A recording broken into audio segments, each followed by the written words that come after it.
सुंदरता का मूल्य। एक अति सुंदर महिला ने विमान में प्रवेश किया और अपनी सीट की तलाश में नजरें घुमाई। उसने देखा कि उसकी सीट एक ऐसी व्यक्ति के बगल में है जिसके दोनों हाथ ही नहीं थे। महिला को उस अपाहिज व्यक्ति के पास बैठने में झिझक हुई। उस सुंदर महिला ने एयर होस्टेस से कहा, मैं इस सीट पर सुविधा पूर्वक यात्रा नहीं कर पाऊंगी क्योंकि साथ की सीट पर जो व्यक्ति बैठा हुआ है उसके दोनों हाथ नहीं हैं। उस सुंदर महिला ने एयर होस्टेस से सीट बदलने हेतु आग्रह किया। असहज हुई एयर होस्टेस ने पूछा, मैम, क्या आप मुझे कारण बता सकती है? सुंदर महिला ने जवाब दिया, मैं ऐसे लोगों को पसंद नहीं करती। मैं ऐसे व्यक्ति के पास बैठकर यात्रा नहीं कर पाऊंगी। दिखने में पढ़ी लिखी और विनम्र प्रतीत होने वाली महिला की यह बात सुनकर एयर होस्टेस अचंभित हो गई। महिला ने एक बार फिर एयर होस्टेस से जोर देकर कहा कि मैं उस सीट पर नहीं बैठ सकती, मुझे कोई दूसरी सीट दे दी जाए। एयर होस्टेस ने खाली सीट की तलाश में चारों ओर नजर घुमाई, पर कोई भी सीट खाली नहीं दिखी।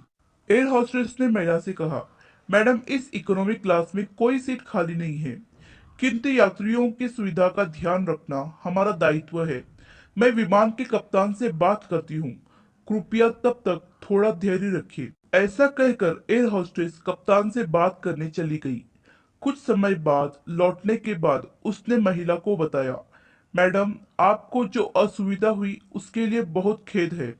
इस पूरे विमान में केवल एक सीट खाली है और वह प्रथम श्रेणी में है। मैंने हमारी टीम से बात की है और हमने एक असाधारण निर्णय लिया है। एक यात्री को इकोनॉमी क्लास से प्रथम श्रेणी में भेजने का कार्य हमारी कंपनी के इतिहास में पहली बार हो रहा है। सुंदर महिला अत्यंत प्रसन्न हुई।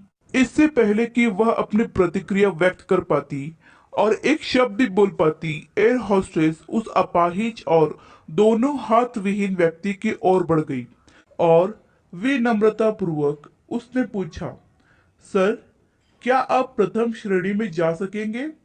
क्योंकि हम नहीं चाहते कि आप एक अशिष्ट यात्री के साथ यात्रा कर परेशान हो।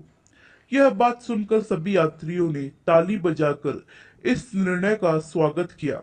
वह अति सुंदर दिखने वाली महिला तो अब शर्म से नजरें ही नहीं उठा पा रही थी।